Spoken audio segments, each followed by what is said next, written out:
نحمده ونستعينه ونستغفره ونعوذ بالله من شرور أنفسنا ومن سيئات أعمالنا من يهده الله فلا مضل له ومن يضلل فلا هادي له وأشهد أن لا إله إلا الله وحده لا شريك له وأشهد أن محمدا عبده ورسوله الذي لا نبي ولا رسول بعده.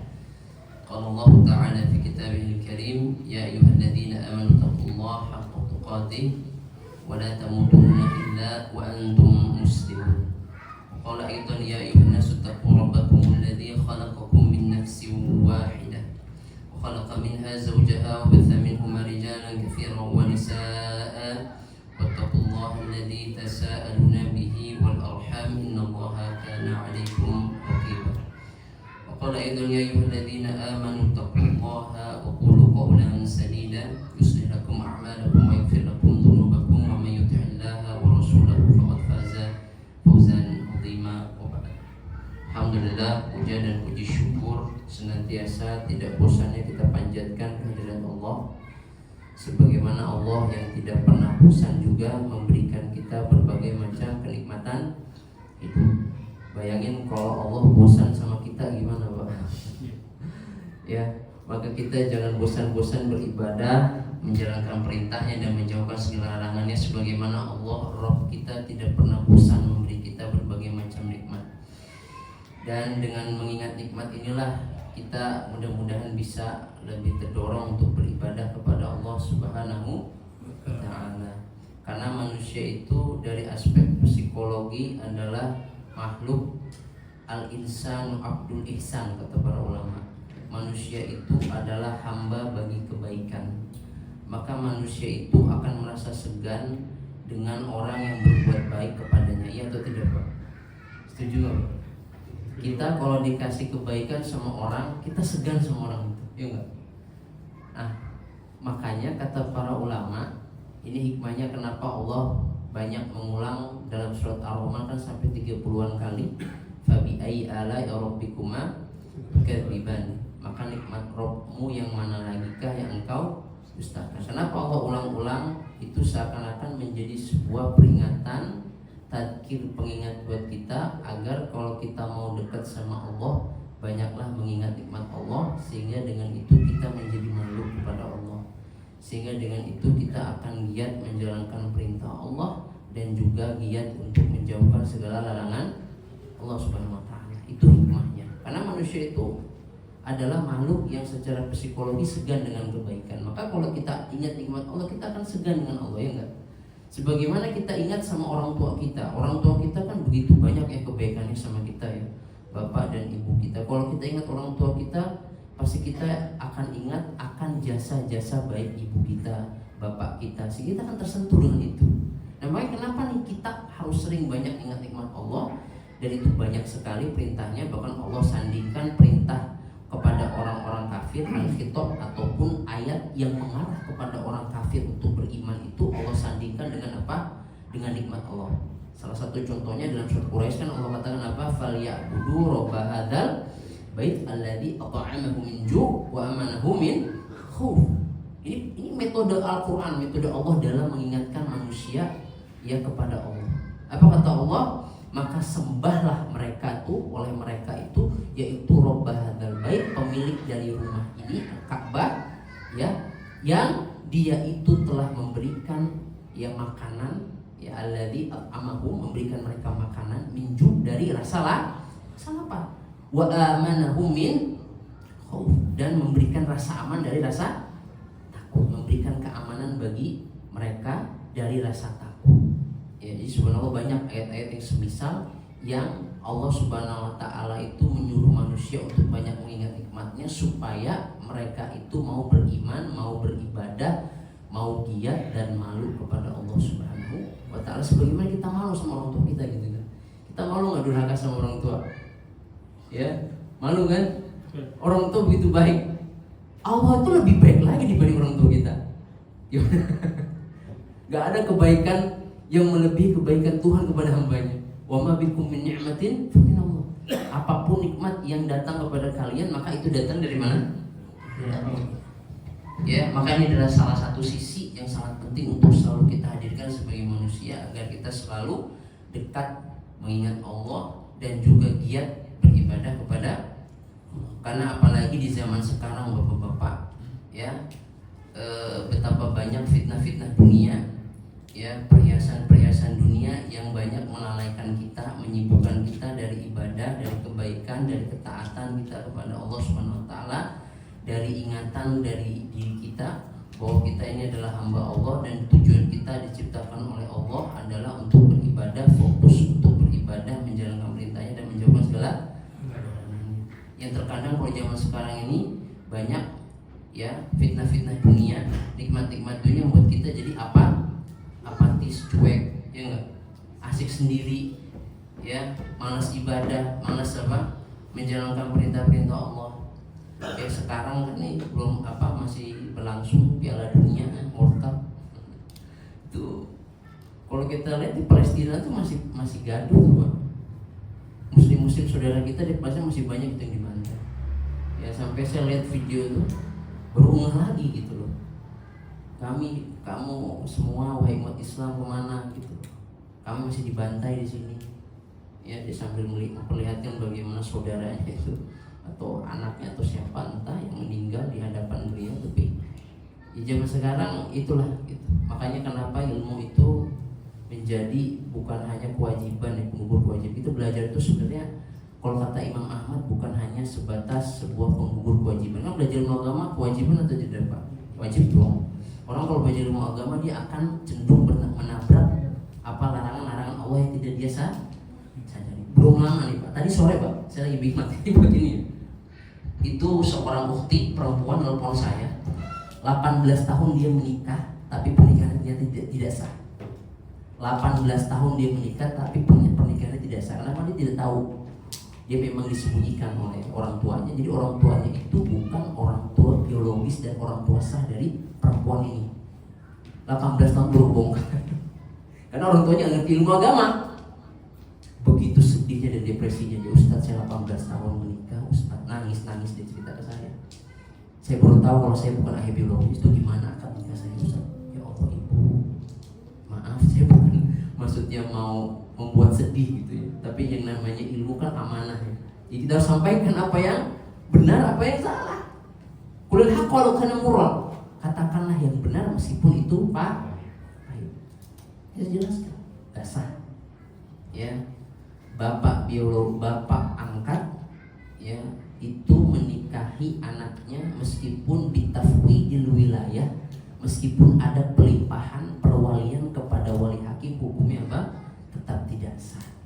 Karena pas dicerita ternyata pas nikah itu wali hakim memang benar-benar mendapatkan pelimpahan perwalian nikah itu berdasarkan pengetahuan wali hakim kalau bapak angkatnya ini bapak kandung. Karena pas disebutkan dalam administrasi segala macam itu bintinya binti bapak angkat. Ini nggak sah. 18 tahun, Pak. Bayangin, Pak. Apakah selama ini ada hal-hal yang haram dalam hidup kita yang mungkin baru kita ketahui setelah kita belajar? Inilah pentingnya belajar ilmu agama. Ya, karena ilmu agama adalah kaitannya dengan hubungan kita kepada siapa? Roh kita. Itu hubungan yang paling spesial dalam kehidupan. Tidak ada hubungan yang lebih tinggi dan mulia dibandingkan hubungan kita kepada Tuhan, kepada Allah. Ya, hubungan kita sama orang tua jauh lah kalah. Ya, meskipun itu hubungan yang spesial juga, tapi itulah hubungan yang paling tinggi yang hakikatnya ada pada hidup kita. Maka kalau kata para ulama, ingat bahwasannya, ya, nikmat iman dan Islam adalah nikmat terbesar, anugerah terbesar dalam hidup kita. Tadi sudah disinggung ya sama Bapak Tatang, Pak Tatang. Maka dari itu diantara rasa syukur kita kepada Allah Azza wa Jalla terhadap nikmat yang Allah berikan berupa iman ini, Islam kita ini, adalah caranya dengan menjaga nikmat tadi. Kan bersyukur, berterima kasih kepada Allah itu ada 4 caranya. Salah satunya adalah ketika kita diberi nikmat maka jagalah nikmat tadi. Ya, sehingga nikmat itu tidak rusak ataupun nauzubillah min dzalik hilang dari diri kita. Karena ingat, Islam dan keimanan itu bisa hilang dari seseorang ketika seseorang tidak pandai untuk menjaga keimanan dan keislamannya. Ya, saya punya murid, ya, itu murtad. ada yang murtad, ya, anak yatim. Dia ngaji sama saya pengajian begitu.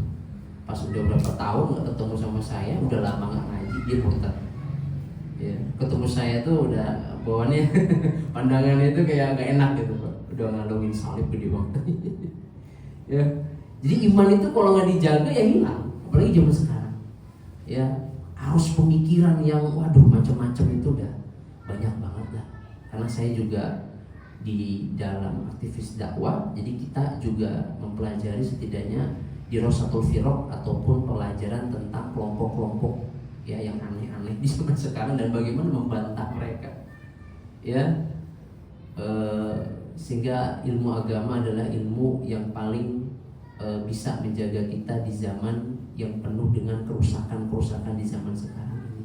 Maka kata Imam Ahmad, ya, an-nasu ila ilm, ya, bihajatin, ya, atau hajatun nasi ilal ilmi, ya, kebutuhan manusia kepada ilmu agama itu sejatinya kata Imam Ahmad aktsar, lebih banyak dibandingin kebutuhannya yang paling mendasar, yaitu kebutuhan makan dan minum.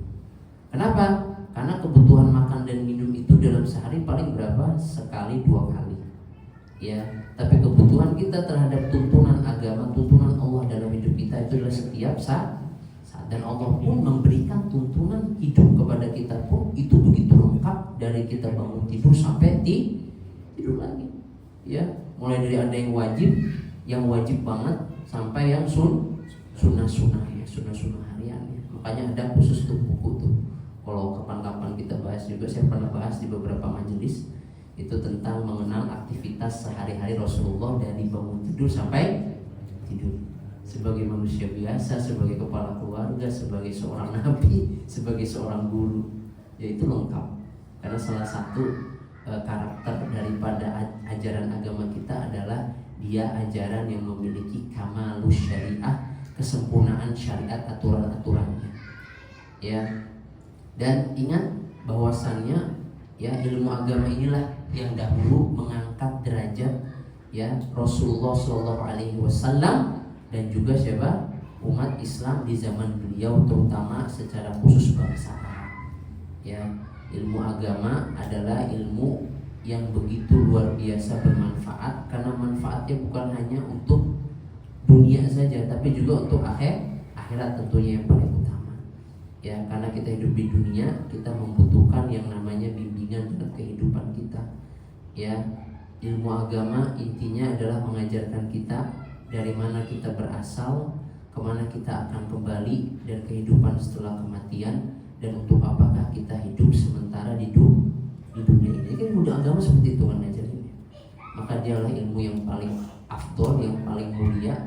Kenapa? Ada pepatah mengatakan inna syarafal ilmi bi syarafil ma'lum.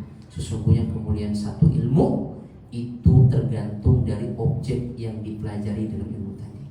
Kenapa ilmu kedokteran luar biasa mulia? Karena objek pengetahuan ilmu kedokteran itu apa? Tentang anatomi, tentang apa-apa yang manfaatnya itu bisa membawa kemaslahatan bagi kesehatan dan juga bisa menghilangkan penyakit bagi hidup manusia yang sangat mengganggu tentunya bagi manusia. Ya. Dan kenapa ilmu agama ilmu yang begitu luar biasa? Karena objek dari ilmu agama itu bukan lagi dunia, bukan lagi makhluk, tapi siapa objeknya? Allah. Kita belajar ilmu agama, kita belajar tentang bagaimana sifat Allah, ya kan? Bagaimana cara beribadah dengan benar kepada Allah, gitu kan? Bagaimana kita menjalani hidup ini sesuai tuntunan Allah Azza wa Jalla. Itu hakikat ilmu agama. Maka ilmu itulah yang sejatinya mengangkat derajatnya para sahabat dan para ya umat Islam di zaman Nabi. Kalau Bapak baca sejarah terus literatur sejarah, Bapak bisa cek bangsa Arab di zaman Rasulullah itu sebelum Nabi itu sukses berdakwah, itu termasuk bangsa yang tertindas dan terjajah. Bagus cek ya sejarah. Kenapa sekarang Mekah bisa ramai? Dulu Mekah itu tanah gersang di zaman Rasulullah SAW gitu kan, kaum yang tidak terkenal. Kalau zaman sekarang Arab mungkin ada keunggulan dari segi dunia karena dia punya minyak. Zaman dulu zaman Rasulullah SAW, bangsa Romawi dan Persia yang notabene adalah dua bangsa yang paling berkuasa di zaman itu adalah bangsa yang diunggulkan dan memiliki warisan peradaban dan budaya yang begitu maju. Dan bangsa Arab Nggak ada ceritanya bangsa Arab itu punya kemajuan. Sampai bangsa Arab itu diperhitungkan sampai sekarang dan terkenal gara-gara siapa? Islam, ilmu agama. Ya enggak? Iya, baca sejarah. Romawi bisa takut di berbagai macam peperangan tuh siapa yang lain? Khalid bin Walid itu panglimanya. Didikannya Rasulullah Shallallahu Alaihi. Kenapa mereka bisa hebat dari dunia? Karena mental mereka, iman mereka, ilmu mereka dalam agama begitu matang. Sehingga dari itulah peradaban Islam menjadi peradaban yang begitu maju ribuan tahun gitu kan, dari zaman Rasulullah. Ya sampai terakhir Turki Utsmani akhirnya runtuh tahun 1924 itu diruntuhkan oleh Mustafa Kemal Atatürk ya, sebagai bapak revolusi Turki ya zaman itu. Jadi ilmu agama itu luar biasa ya, mengangkat derajat bangsa Arab dan juga manusia ya secara umum ketika dia benar-benar mau mengamalkan dan mempelajari ilmunya dengan baik dan benar. Cuma kan zaman sekarang kenapa akhirnya umat Islam itu malah tertinggal? Karena mereka jauh dari ilmu Kalau mereka seandainya benar-benar dekat dengan ilmu agama, mempelajari ilmu agama dan mengamalkan, yang paling utama adalah mengamalkannya dengan baik, maka sungguh kita akan menjadi seperti salafus sholih ya, salaf kaum terdahulu yang dahulu berhasil mengalahkan Romawi, berhasil mengalahkan Persia, ya kan? Ya, lihat baca sejarah dari manusia, dari perspektif manapun, baik dari perspektif orientalis, orang kafir, atau perspektif Islam dalam sejarah Islam, bagaimana Islam itu bisa menjadi peradaban yang begitu maju. Itu awalnya dari siapa generasinya yang membangun pondasi-pondasi kemajuan peradaban itu? Ya dari Rasulullah SAW sebagai guru terbaik. Ya, kemudian menjadi berkembang menjadi kerajaan yang begitu menguasai dunia. Ya, dan telah tercatat dalam sejarah. Ini adalah satu keutamaan dari ilmu agama. Maka kita kalau benar-benar belajar ilmu agama dengan baik, itu janji Allah Subhanahu wa taala dalam surat An-Nur, Allah katakan wa'adallahu alladziina amanu, dan Allah berjanji kepada orang-orang yang beriman di antara mereka, la yastakhlifannal ladziina. Ya, kenapa? Kurang kedengaran. Oh, kurang kedengaran ya? Iya. Allah berjanji di dalam Al-Quran dalam surat Nur bahwasannya Dia akan memberikan kekuasaan kepada orang-orang. Dia akan memberi kekuasaan kepada orang-orang yang apa? Yang mau beriman dan beramal soleh dengan baik dan benar, sebagaimana Allah telah memberikan kekuasaan bagi orang-orang sebelum. Dan Imam Ibnu Katsir ketika menafsirkan ayat ini dalam surat An-Nur, beliau menceritakan bagaimana Islam itu bisa menguasai dunia sejak zaman Rasulullah SAW sampai dengan zaman beliau Imam Ibnu Katsir di sekitar abad yang ke-7 Hijriah. Ya, jadi itulah hakikat ilmu agama. Rasulullah SAW itu bisa terkenal dan segala macam. Kenapa? Karena ilmu agama. Beliau membawa ilmu datang dari Allah. Gitu. Ya. Kalau zaman sekarang kan manusia semuanya segala macamnya itu adalah selalu diukur dengan materi dan kekayaan. Nah, maka ya mudah-mudahan kita semua bisa istiqomah dengan kegiatan seperti ini, Bu ya. Ini sebagai prolog untuk motivasi ya kita untuk belajar ilmu agama dengan baik. Dan ketahuilah peradaban terbaik dari umat ini yang pernah lahir dan pernah menjadi kebanggaan umat Islam adalah karena mereka yang maju dalam ilmu agamanya. Sezaman dengan atau seperti zaman Imam Syafi'i yang kita dengar. Imam Syafi'i, siapa lagi Pak nama ulama Pak? Ayo, harusnya banyakkan kenal ulama ya, udah pemain bola. Iya, kadang-kadang kita kan kalau masalah dunia, kita kalau sukses sama masalah dunia kan kita harus kenal ini ya, orang-orang yang sukses di dalam dunia. Biar kita bisa meneliti secara real langkah mereka yang sudah terwujud di dunia ini. Nah, kita kalau misalnya mau sukses akhir harus kita hafal nih, ya tokoh-tokoh Islam, ya kan, tokoh-tokoh salaf terdahulu yang mereka begitu sabar meniti jalan agama dan mengamalkan ilmunya, sehingga dengan itu kita bisa mengikuti jejak langkah mereka dan kita bisa beruntung di dunia ini dan juga tentunya yang paling utama adalah di akhirat. Ya, jadi itu adalah salah satu keutamaan dari ilmu agama yang mudah-mudahan bisa memberikan semangat bagi kita semua, karena beneran di zaman sekarang kita ini lebih membutuhkan ilmu melebihi bisa dibilang tempat tinggal kita atau kebutuhan dasar pokok, sebagaimana katakan Imam Ahmad bin Hanbal. Karena itu tadi, dunia kalau kita seandainya kurang pun dalam masalah dunia, maka paling parah kita akan meninggal. Tapi kalau kita kurang ilmu agama, yang paling parah apa keadaan kita Pak kalau kurang ilmu Pak? Tersesat konsekuensinya di mana? Apa kata Nabi SAW? Ya, wa kullu dolalatin fil, setiap kesesatan ada di neraka. Ini kata Nabi, bukan kata saya nih. Awas. Wa kullu dolalatin fil, setiap kesesatan itu ada di neraka. Ya, maka Imam Ahmad itu bilang seperti itu. Ya, dan dunia ini sebentar Pak. Dunia ini sebentar. Ya, jangan sampai dunia yang begitu indah, nikmat zaman sekarang. Kan sekarang dunia itu dibukakan sama Allah ya, luar biasa ya.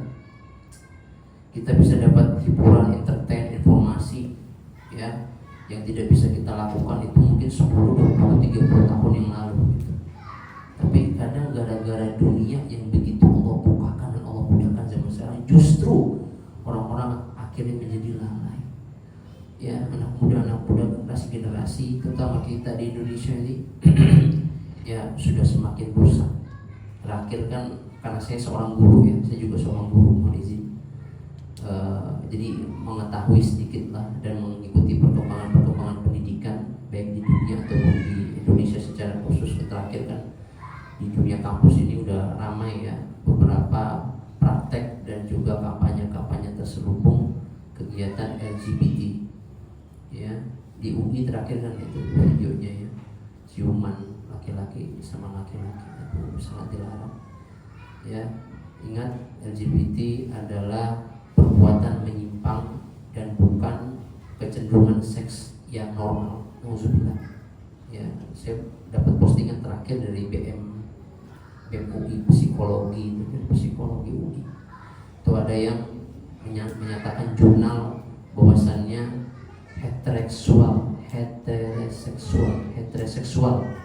ya, kecenderungan seksual yang lebih dari satu ya, biseksual gitu istilahnya, itu adalah sesuatu yang normal, konon katanya begitu ya. Tidak, dalam Islam itu penyimpangan dan itu adalah pembukaan atau sesuatu yang dibuka oleh Allah ya. Ta'tuna rijala fahishatan min duni nisa, kata Allah kan ketika Allah ya menceritakan bagaimana dan kenapa Allah begitu murka kepada kaum Sodom. Apakah kamu ya mendatangi laki-laki untuk melakukan perbuatan keji tanpa datang kepada perempuan, masa bakokum biha, yang perbuatan itu tidak pernah dilakukan oleh kaum sebelumnya ya, dan mereka melakukan itu kepada sesama laki-laki atau gay ya, dan jam bersama dan rusak.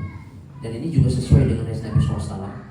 Urusan Nabi SAW bersabda dan disebutkan oleh Fathul Bari, Imam Hajar Asqalani, beliau juga menyebutkan riwayat ini, kata Nabi SAW, ya'ti alaikum zamanun, ya, akan datang kepada kalian satu zaman ya, walladzi ba'dahu syarr, ya, di mana setiap zaman yang datang setelahnya itu akan lebih buruk dari kata Ibnu Mas'ud ya, wa hadzal yaumu khairun min ghad, dan hari ini akan lebih baik dibandingkan esok hari.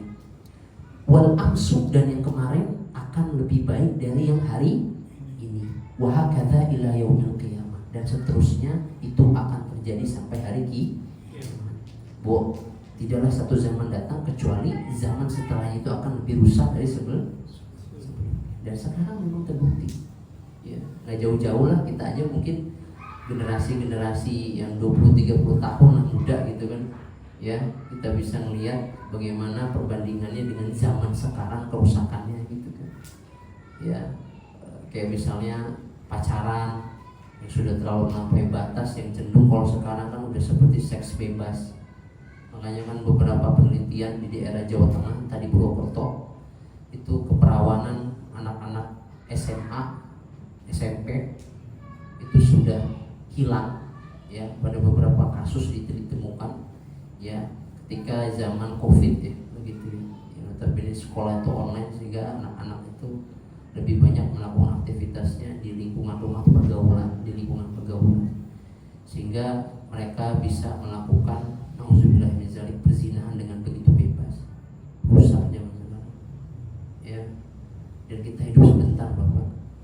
Ya, kita hidup hanya sebentar. Berapa lama sih kita hidup, Pak? Apa kata Nabi dalam hadis riwayat Ibnu Majah? A'maru ummati ma baina sittina wa sab'ina. Umur umatku itu antara 67, berarti yang rata-rata meninggal 60-70. Berapa nih? Yang 40 20 tahun lagi. Ini bukan nakut, ini hadis nih. Wa aqalluhum man yajuzu dzalik, kata Rasul. Dan sedikit orang yang umurnya melewati 60-70 tahun. Bapak mertuanya juga meninggal 60. Ya. Tante istri belum lama 70. Ya. Om istri juga sama 60 meninggal. Ya, ingat umur kita itu dikasih jatah cuma 60-70 dan sedikit yang lewat dari itu. Berarti Bapak kalau udah 50 tahun hati-hati, Pak. Ini anakku ini harus Nabi itu. Dikatakan sahih oleh Syekh Al-Albani Al-Maqbul. Riwayatnya makbul kata Syekh Al-Albani rahimahullah taala. Ya, jadi hati-hati, Pak. Yang 40 anggap aja ya, supaya makanya di antara kenapa kita bisa rajin ibadah ya, dekat kepada Allah terus adalah banyak ingat mati. Ya anggap aja nih 60-70 itu eksekusi mati kita. Ya, eksekusi mati kita 60-70. Jadi kalau ada yang 40 berarti saya nanti dikit lagi dieksekusi di mana 20 tahun lagi ya Allah. Sebentar Pak kita hidup, Pak, benar. Udah mati kita usia 60 udah kita dilupakan. Kecuali kalau kita orang besar, punya karya, maka kekayaan dalam hidup. Agar kita memiliki apa? Pahala yang jariah. Ya, salah satu dengan ilmu. Ya, kalau zaman sekarang medsos, ya manfaatkan itu dengan menyebarkan ya konten-konten dakwah atau konten-konten positif yang bermanfaat. Ya, ini mungkin prolog pendahuluan ini, dan insya Allah sebagaimana diinformasikan bahwa kita akan membahas tentang beberapa hal. Secara umum 3, Pak, sebagaimana ini kerangka atau dikotomi pembagian dalam ilmu agama hukum Islam, yaitu pembahasan akidah, pembahasan fikih atau ibadah, ya, dan pembahasan tentang tazkiyatun nafs, ya, atau penyucian hati, penyucian jiwa atau qalbu. Ilmu ini sangat penting. Ya, hati itu adalah sesuatu yang sangat penting. Makanya Syekh Shalih Al-Utsaimin dalam kitab beliau Khulasatul Taqdimil Ilm, kitab tentang penjelasan pengagungan terhadap ilmu, beliau menjelaskan seorang yang belajar, sebelum dia belajar menuntut ilmu, termasuk ilmu agama atau secara umum, bisa juga kita katakan secara umum, hendaknya dia harus membersihkan hatinya. Kenapa, Pak? Orang yang berilmu tapi hatinya sombong itu lebih berbahaya dibandingin orang bodoh. Ya, iya. Orang kalau punya ilmu tapi hatinya bermasalah, dia sombong, dia arogan, kan bahaya, Pak. Ya enggak? Nah, makanya kita kalau belajar itu harus memperhatikan hati. Makanya itu disebut dengan ilmu tazkiyatun nafs. Kalau sebagian orang tuh ya menyebutnya tasawuf, tasawuf. Tapi tazkiyatun nafs itu sebagian guru atau guru-guru kami menyebutkan itu ilmu penyucian jiwa, hati. Jadi hati kita ini, pikiran kita ini harus bersih dari segala penyakit-penyakitnya. Apa penyakit-penyakitnya kita bahas. Yang paling utama adalah 3 yang juga disyaratkan oleh Imam Ibnu Qayyim Al-Jauziyah dalam kitab Ad-Dawa. Yang pertama adalah sombong. Penyakit hati paling parah itu sombong. Ini dari 3 yang kita kumpul sama iblis ya. Sombong, apalagi hasad atau dengki, dan riya. Ya. Ini 3 sifat juga yang menyelakatkan iblis. Ingat ya, iblis dalam Al-Quran Allah sebutkan, bahkan di Injil, di Alkitab itu juga kan. Ya, karena Kristen kan sama kita sebenarnya sama ya. Cuman tentunya mereka kafir, mereka syirik karena mereka telah mempertuhankan Nabi Isa alaihi salam. Laqad kafara alladziina qalu innallaha tsalitsu tsalatsa. Sungguh telah kafir orang yang mengatakan bahwa Allah itu adalah Tuhan yang ketiga dari 3 Tuhan, atau yang disebut dengan Trinitas. Ya, mohon izin minum.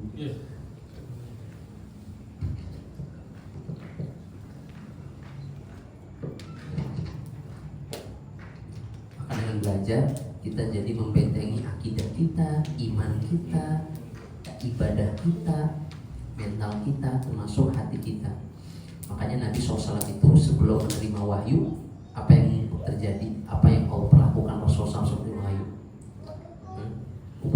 mau diapain? Dibelah dadanya, hatinya dibersihin, ya enggak? Kenapa? Itu sebagai bentuk persiapan dari Allah agar Nabi hatinya bersih sebelum diisi dengan ilmu. Karena orang kalau punya ilmu tapi hatinya kotor bahaya. Tahu Bapak? Agama keluar lagi. Di sini aja. Menurut dan disebut dalam Al-Quran, Kristen, agama Yahudi itu semuanya itu rusak gara-gara siapa? Ulamanya. Yuharrifuna kalima'an mawadhi. Mereka pendeta-pendeta itu telah mendistorsi, telah merubah-rubah isi Alkitab, ya. Karena apa? Yashtaruna bihi thamanan qalila. Karena menjual ayat-ayat Allah dengan harga yang murah. Maka kan itu kesepakatan dalam Injil. Saya juga mengikuti perdebatan-perdebatan pendeta dan ustaz dan mualaf. Tidak ada di Alkitab yang ayatnya itu begitu sorry, begitu tegas yang menyatakan sembahlah aku dan juga sembahlah ya Bapa Allah. Ya, nggak ada. Itu semua adalah murni dari interpretasi dari Paus yang mengangkat Nabi Isa sebagai betul. Dan Allah sebutkan, ya, justru agama Kristen, Yahudi itu rusaknya gara-gara siapa? Ulamanya, orang ahli ilmunya. Cuman ahli ilmu yang hatinya busuk, hatinya tamak sama dunia. Dia menyembunyikan kebenaran untuk apa? Membeli ayat, menjual ayat-ayat Allah dengan harga yang murah. Nah, kita juga sama nih kalau belajar. Maka dalam Islam itu, ya, kalau kita mau belajar, bersihkanlah hati dari sifat-sifat yang bisa mengotori hati kita, yang justru menjadikan ilmu kita tidak berkah. Karena keberuntungan seseorang, karena suksesnya seseorang bukan hanya dari wawasannya, kognitifnya, tapi dari apa? Dari sinergi antara hati dan ilmu. Ya, itu Rasulullah orang yang paling tawadhu, rendah hati. Ya kan? Betapa banyak orang yang besar pintar. Banyak nggak sekarang orang pintar? Banyak. Tapi pintar korup. Pintar ngakalin, pintar nipu. Dia pintar tapi karena itu tadi. Kalau dalam Islam itu, makanya kata Rasulullah apa? Ala wa inna fil jasadi mudghatan idza salahat salahat jasad kullu wa idza fasadat fasadal jasad kullu ala wa hiya qalbu. Sesungguhnya ada pada diri seseorang gumpalan daging yang apabila gumpalan daging ini baik maka seluruh amalnya akan baik, dan apabila gumpalan daging ini buruk maka semuanya itu akan menjadi buruk. Ketahuilah gumpalan daging itu adalah al-qalbu atau hati. Makanya Nabi itu beberapa kali, ada yang menyebut 3 kali beliau itu dibelek hatinya, dibelek dadanya. Benar-benar kata Rasulullah dalam hadis Bukhari itu, ya, beliau ketika manusia 4 tahun, ketika beliau masih di bawah pengasuhan ya Halimah As-Sa'diyah, ya, itu ibu susunya Rasulullah SAW dari Bani Sa'ad. Ya, kalau umroh itu ada tuh, ya, biasanya tur-tur yang mengajak ke sana. Di Rasulullah kecil di sini, kecil besar di mana, lahir di mana. Ya, nah itu ya bagaimana beliau dari kecil pun sudah dia apa? Sudah dibelah hatinya. Untuk apa? Untuk menjadi persiapan agar ketika beliau diberikan ilmu, beliau tidak sombong. Kadang-kadang gitu ya. Kadang-kadang orang yang namanya orang manusia, sifat psikologinya adalah ketika semakin dia memiliki kelebihan, kalau dia tidak mawas diri, kalau dia tidak tahu bagaimana caranya bisa tidak sombong, maka ketika dia punya kelebihan pasti dia akan menjadi orang yang sombong. Maka sebagaimana iblis, kenapa iblis bisa terusir dari surga? Karena sombong. Bahaya Pak, penyakit hati itu bahaya. Sebaliknya, seseorang ketika dia tahu apa saja itu penyakit hati, bagaimana cara menghindarkannya, bagaimana penyakit hati itu bisa muncul, dan bagaimana penyakit hati itu bisa dihindarkan, ya, itu akan menjadikan dia itu hidup dengan tentram. Karena hati kalau udah baik, ya, maka mau dunia itu yang datang sama dia sedikit, maka dia akan apa? Akan qanaah dengan apa? Pemberian Allah, ya enggak? Yang penting kan apa kata Nabi? Ginan nafs, ya, yang namanya laisal gina bikasratil amwal, yang namanya kekayaan yang sebenarnya itu bukan bikasatil amwal dengan banyaknya harta, tapi apa? Al-ghina, ghina nafs, yaitu kekayaan sebenarnya adalah kekayaan hati. Iya, kekayaan hati kita, jiwa kita. Karena orang kenapa bisa korupsi sekarang? Karena hatinya tamak. Ya enggak? Duitnya kan nominalnya banyak itu. Tapi kenapa nggak puas-puas sampai korupsi? Ya karena hatinya bermasalah. Orang mau sebanyak apapun hartanya, tapi hatinya bermasalah, nggak qanaah sama pemberian Allah, ya akan bermasalah terus hidupnya. Tapi sebaiknya kalau hatinya lapang, hatinya bersih, wah hidupnya tenang. Dan dalam Islam itu ada semua ilmunya kayak gitu, lengkap. Ya bagaimana kita bisa menjadi pribadi yang hatinya bersih. Ini udah 9:30. Sampai jam berapa nih?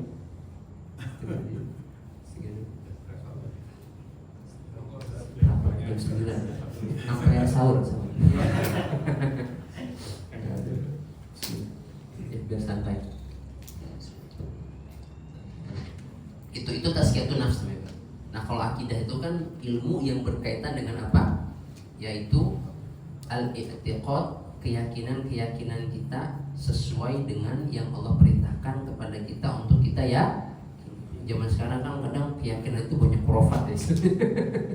Banyak pemikiran, keyakinan yang kadang-kadang asal usulnya nggak jelas karena ikut-ikutan. Karena kan memang secara sejarah historis kan negara kita kan dulu negara yang justru adalah berasal dari ajaran Hindu.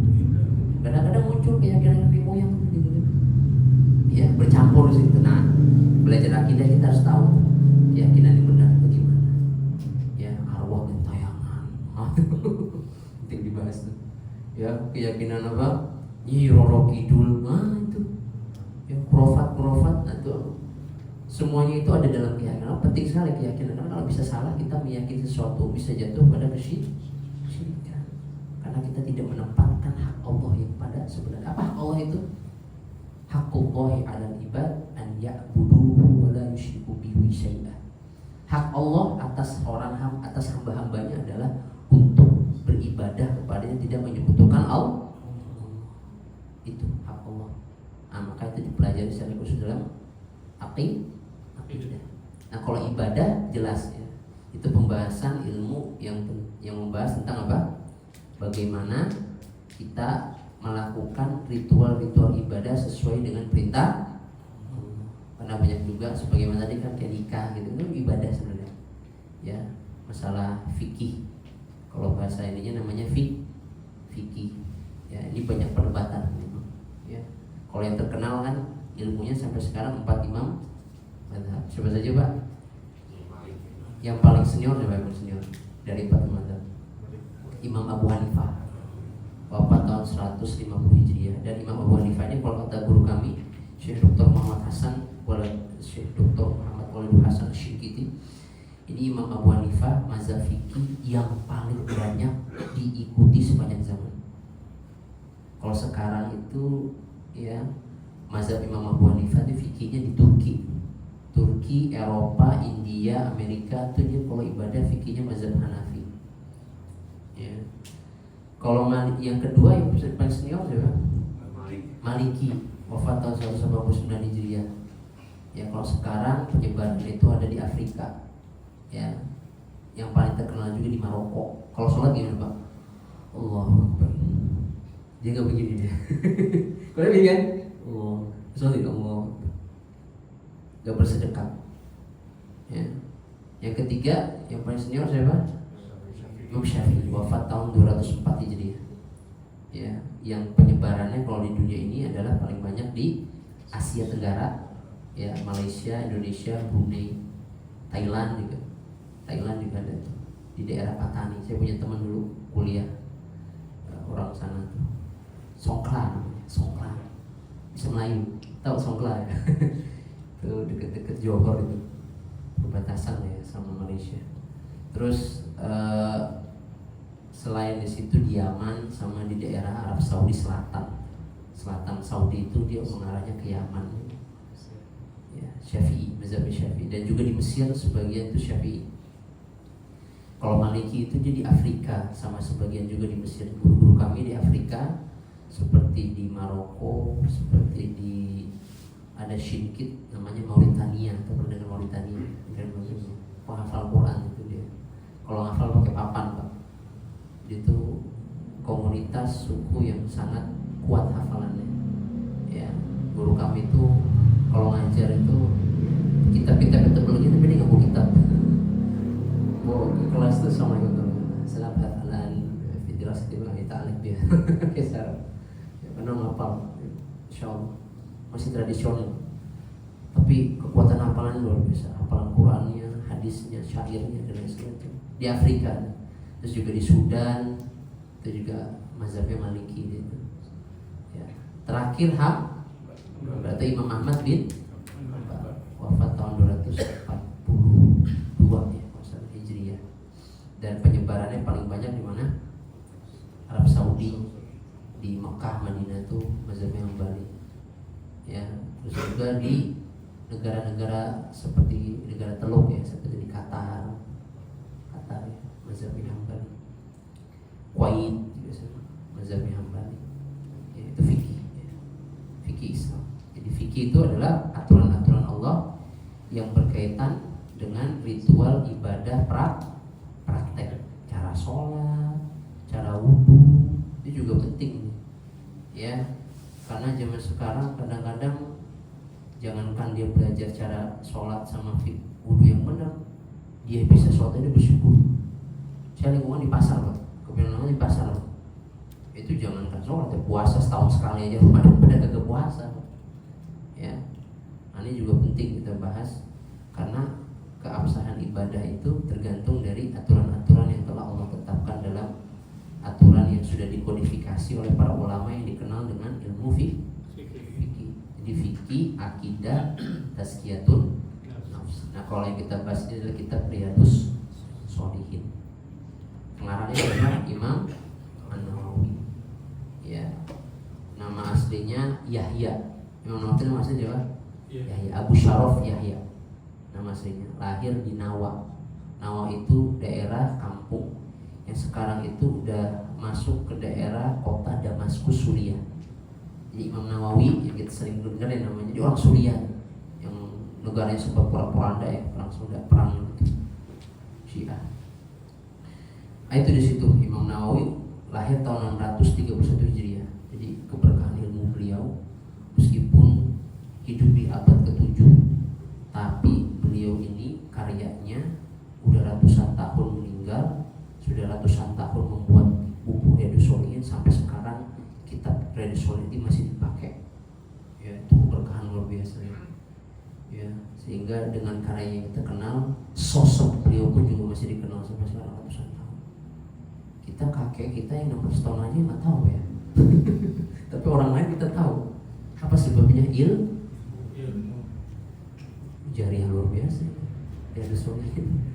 Dan sebagian peneliti menyebutkan, ini juga termasuk guru kami Ustaz Zulhafidhullah Ta'ala menyebutkan, ini kitab yang paling banyak dikaji oleh umat Islam Ahlus Sunnah Sunni maksudnya ya di seluruh dunia setelah Al-Quran dari Shalihin ini. Ya, karena emang pengarangnya Imam Nawawi ini hidupnya luar biasa. Dia nggak nikah, wajar ya, makanya ilmunya karya-karyanya luar biasa. Dia nggak nikah, usia 48 udah meninggal tuh. Karena emang luar biasa belajarnya. Beliau itu cerita kalau sehari itu bisa belajar 12 disiplin ilmu dalam sehari. Dan kalau tidur itu beliau nggak nganjurin badan, tapi kalau tidur ngantuk dia ngapain? Sandaran aja di tembok. Kalau malam, kalau ada ini kebangun dia nulis lagi, dia baca lagi. Kayak gitu hidupnya. Makanya ratusan tahun meninggal, karyanya sampai sekarang. Kita kakek kita aja 600 tahun kita nggak kenal. Itu namanya kita kenal. Begitu luar biasanya keberkahan ilmu, niat, keikhlasan niat yang bisa membawa seseorang begitu terkenal. Bukan saja ratusan juta umat Islam, bahkan miliaran umat Islam itu udah kenal dia siapa? Imam Nawawi. Ya, wafat lahir tahun 631 Hijriah dan wafat tahun 676 Hijriah. Nama aslinya Yahya ibn Syaraf Abu Zakaria. Yahya bin Syaraf, namanya ingetin itu Yahya. Ya. Kita doakan beliau mudah-mudahan diterima di sisi Allah Subhanahu wa taala. Amin. Ya, termasuk adab kita seorang murid yang belajar satu karya kitab ulama adalah selalu mendoakan ulama yang telah berjasa mengajarkan kita tadi, guru tadi, ya, yang telah menunjukkan kita kepada hukum-hukum Allah. Ya, mereka lah yang menjadi penyambung kita dengan Allah Rabbul Alamin. Ya, kitab Riyadhus Shalihin, dan beliau dalam kitab Riyadhus Shalihin sendiri cerita apa latar belakang beliau menulis ini. Beliau menyebutkan dalam kitab beliau,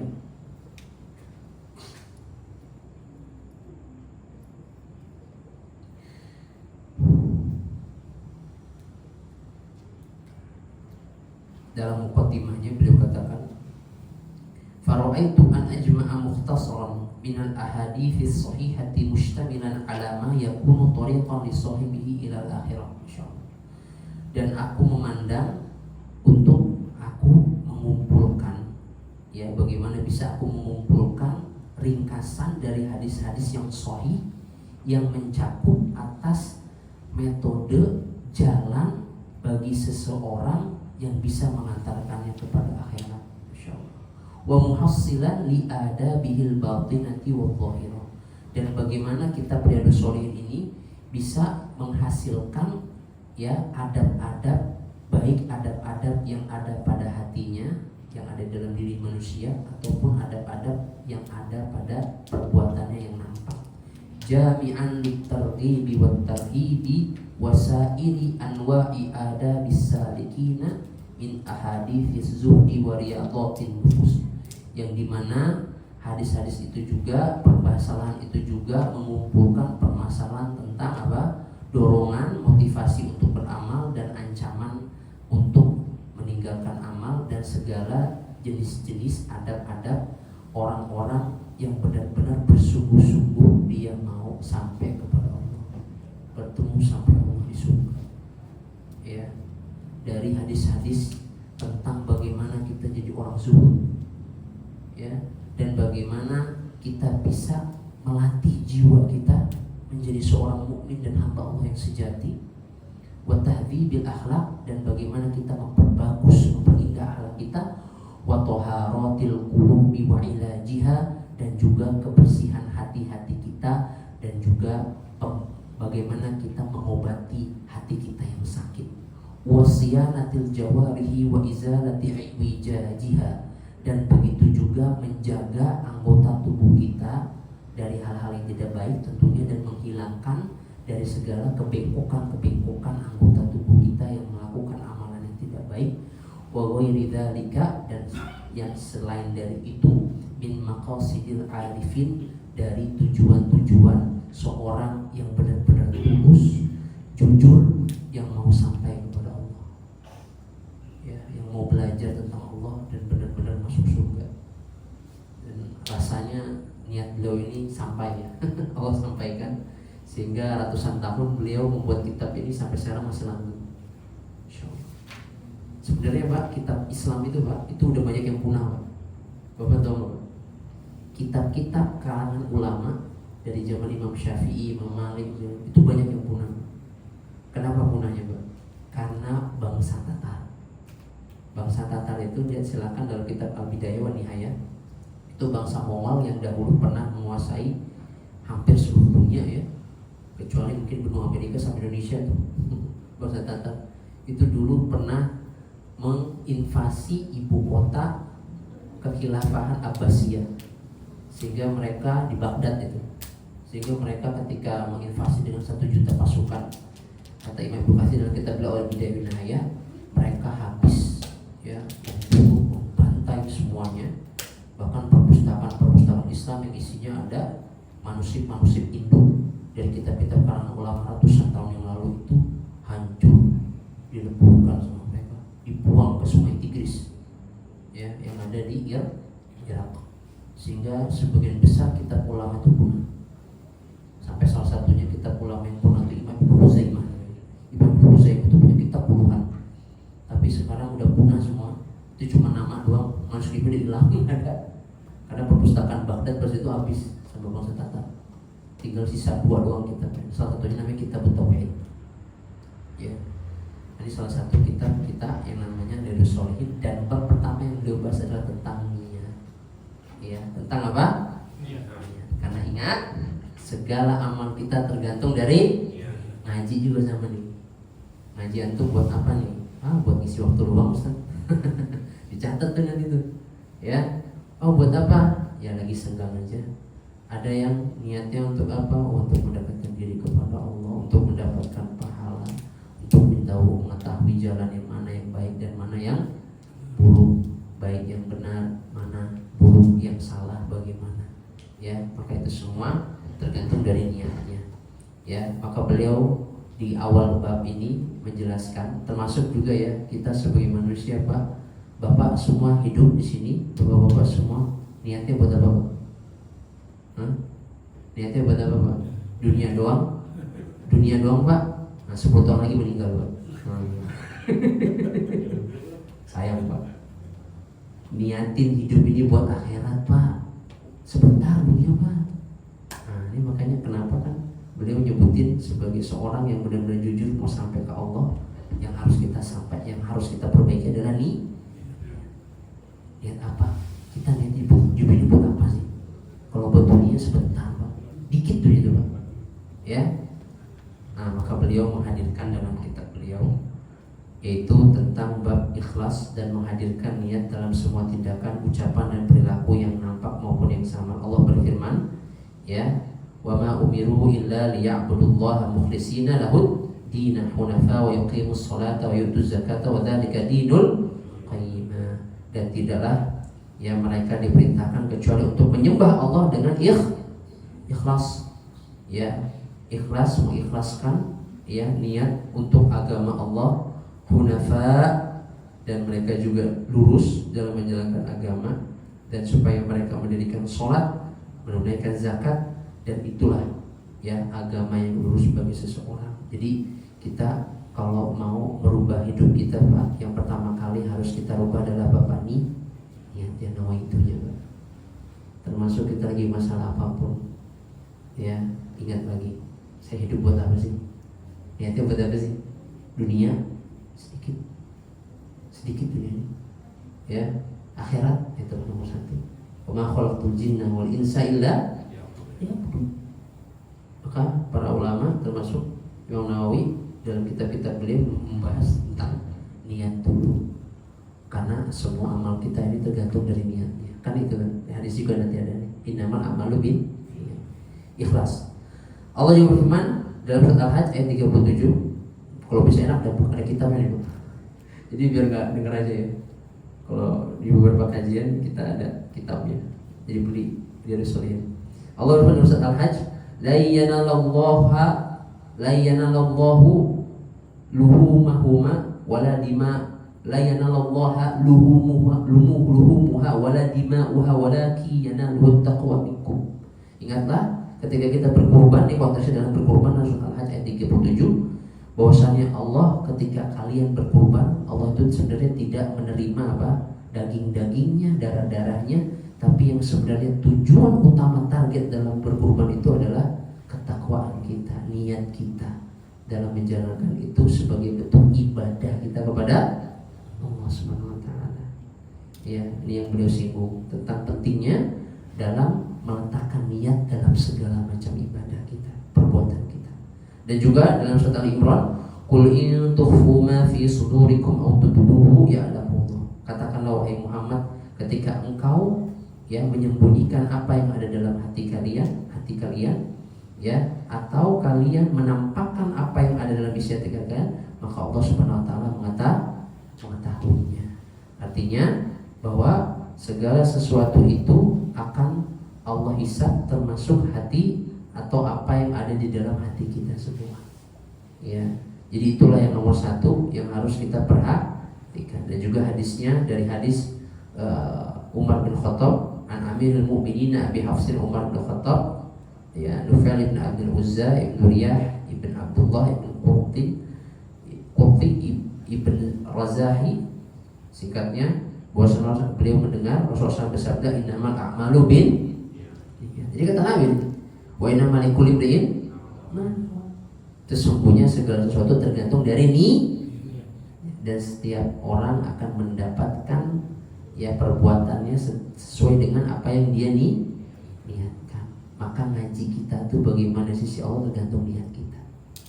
Ya, kita sholat tergantung niat kita. Ya, bahkan begitu dahsyatnya pengaruh niat dalam kehidupan kita, termasuk ibadah secara khusus. Orang kalau sholat gerakannya udah benar, bacaannya khusyuk, fasih gitu misalnya, tapi niatnya salah, diterima ibadahnya? Nggak diterima. Itu dia betapa besarnya pengaruh dari niat, ya nggak?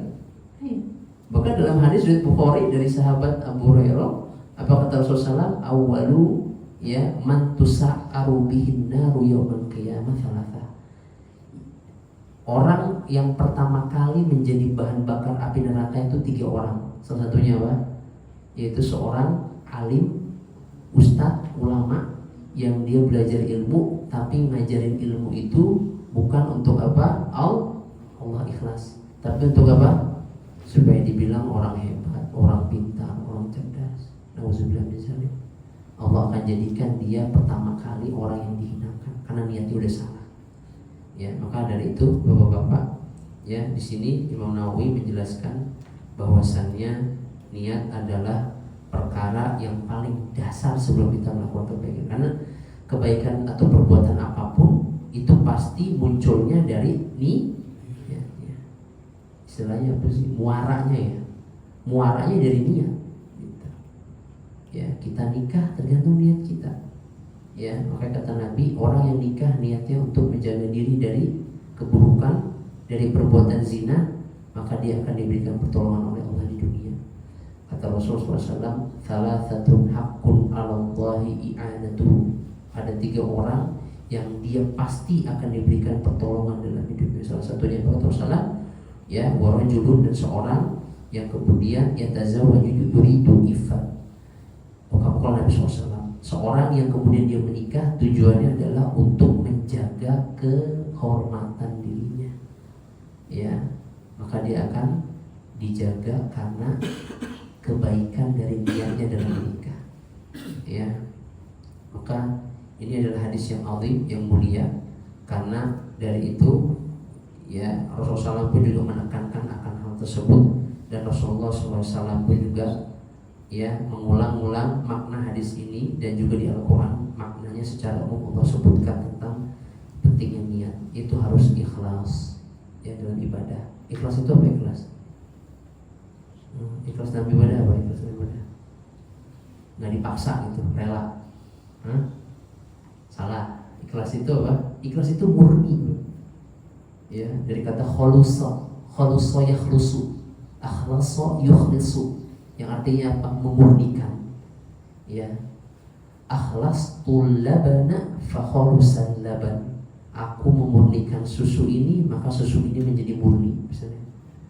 Jadi yang namanya ikhlas itu adalah kemurnian, yang artinya dalam konteks niat yang ikhlas adalah niat yang benar-benar murni, tujuannya adalah untuk Allah Subhanahu wa ta'ala. Cuma nanti ada perincian, boleh nggak Ustaz kita niat ibadah, tapi di balik ibadah itu kita juga ingin mendapatkan dunia misalnya? Boleh, tapi ada syaratnya. Kalau Syekh Utsaimin menyebutkan diantaranya, kalau kita ibadah dengan sisipan niat dunia, itu tidak boleh niat dunia itu melebihi niat akhiratnya, ya. Meskipun nanti ada perincian yang nanti kita bahas tentang bagaimana niat, karena niat ini itu juga banyak ya kaidah-kaidahnya. Ada dalam kaidah fikih disebut ya al-umuru bimaqasidiha. Segala sesuatu itu tergantung dari tujuan niatnya, ya. Tapi ini sebagai prolog sekali lagi, teman, terutama juga kita bahas, termasuk kita ngaji ini buat apa, hidup buat apa, itu niat, ya. Itu yang disinggung Imam Nawawi dalam kitab beliau Riyadhus Shalihin. Ya, kalau kita niatnya untuk akhirat, ya udah, ya belajar ilmu agama yang benar, cari tahu bagaimana caranya kita itu bisa sampai ke Allah dengan ibadah kita, dengan akhlak kita, ya, dengan tauhid kita, jauh dari khurafat, ya, tatoyur atau sesuatu yang tambahan-tambahan dalam agama yang tidak dicontoh oleh Rasulullah Shallallahu Alaihi Wasallam. Ya, mungkin itu saja yang bisa saya sampaikan. Sejam Ya. kurang lebihnya, mohon maaf. Terus diskusi dulu ya. Terima kasih Ustaz atas penjelasannya. Mungkin dari Bapak atau Ibu ada pertanyaan, kita 10 menit ya Ustaz. Kita jawab. Silakan. Silakan bapak-bapak, ibu yang di luar. Pak, silakan Pak. Kita pun nanti nunggu.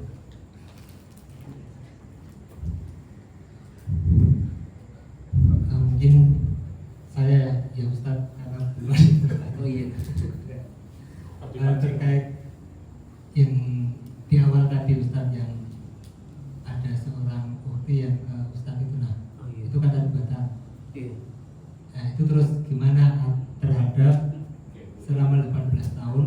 Oh iya. Masya Allah. Nah, ini karena ini bukan aja, kan sekarang ini udah terlalu bebas gitu ya Ustaz. Betul. Nantinya itu mungkin terjadi dan kita nggak tahu kan gitu Ustaz. Nah itu 18 tahun itu hukumnya seperti apa? Terus kan diulang, apakah harus diulang? Fikih ada fikih. Iya itu nanti mungkin. Iya, Nanti, betul. tapi karena tadi Ustaz udah membuka dengan itu, saya jadi penasaran. Terus selama 18 tahun itu seperti apa? Sementara itu dulu Ustaz sambil nunggu yang lain nanti ada pertanyaan. Terima kasih. Iya, terima kasih pertanyaannya. Jadi mendengar langsung ya, sebentar. Jadi dalam Al-Quran juga disebutkan. Mendengar cerita itu, Anda jadi ingat hikmah kenapa dalam Islam itu kita nggak boleh istilahnya mengadopsi anak dalam pengertian menyandarkan anak itu kepada kita sebagai bapak. Ya, dan di zaman Nabi dulu Rasulullah SAW itu ya pernah memang mengadopsi bapak. Akhirnya ditegur sama Allah. Ya, di dalam surat Al-Ahzab ayat 33. Maka Muhammadun aba ahadim mir rijalikum walakin Rasulullah. Nabi Muhammad itu bukanlah sekali-kali bapak bagi salah seorang di antara laki-laki kalian. Dulu Nabi punya anak angkat namanya Zaid. Ya.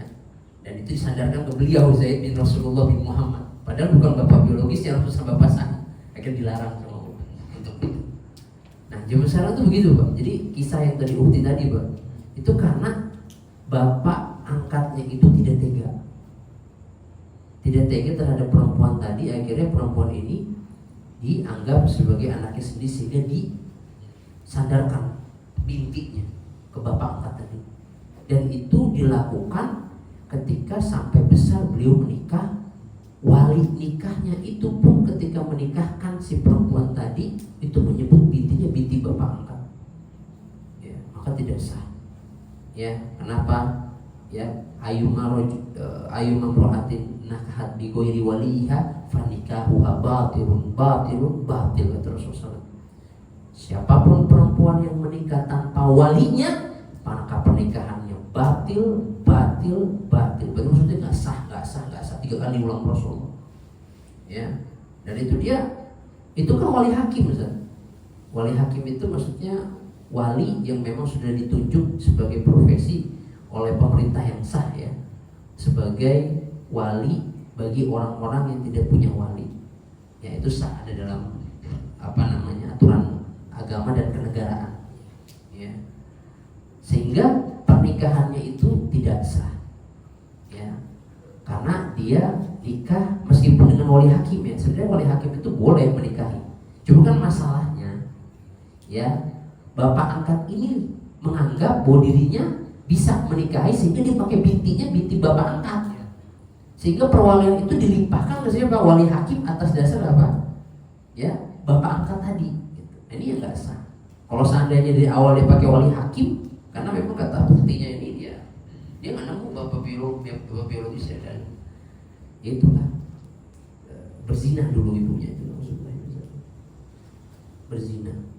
Dia cerita sambil nangis dan 18 tahun baru tahu. Nyesek banget kata dia. Ya Allah ya Rabbi, itulah orang kalau nggak tahu ilmu agama, aturan-aturan Allah tuh yang dia tidak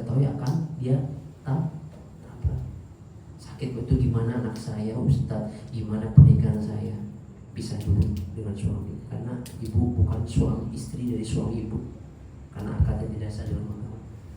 Dan saya sarankan untuk langsung pergi ke KUA untuk konsultasi dengan penyuluhnya. Itu ada KUA penyuluhnya. Anak selama 18 tahun. Bukan anak dia, bukan anak si bapak tadi ya, bapak suaminya tadi. Maksudnya kan dia punya suami kan, itu ada bapak biologis doang, tapi bukan bapak nasab. Begitu, karena dihasilkan dari hubungan yang bukan berdasarkan akad nikah yang sah. Singkatnya begitu. Ya, meskipun ada khilaf nih, ingat ya, kalau fikih ustadz satu bilang ini, nanti ustadz yang lain bilang yang lain, itu jangan kaget. Itu wajar begitu. Ya, kadang-kadang orang belajar ilmu fikih itu baru-baru fikih, wah gimana ustadz katanya ini halal, ternyata ustadz ini bilang haram di dalilnya ini. Kalau fikih jangan begitu. Sikapnya kita kalau menemui perbedaan, ya tinggal kita mengikuti apa yang setidaknya kuat menurut kita. Gitu.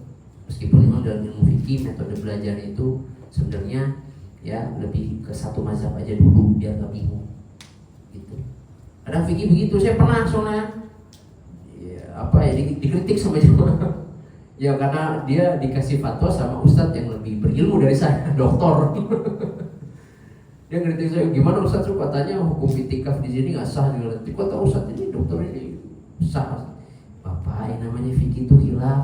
Kalau bapak mau tanya saya kenapa saya bilang ini halal, ini kitabnya Imam Syafi'i yang berfatwa. Ayo, mana tuh dokter sama Imam Syafi'i kemana?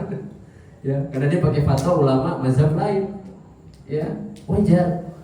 Jadi yang saya ketahui punya begitu. Jadi dia sama suaminya nggak sah, ya udah dipisah dulu.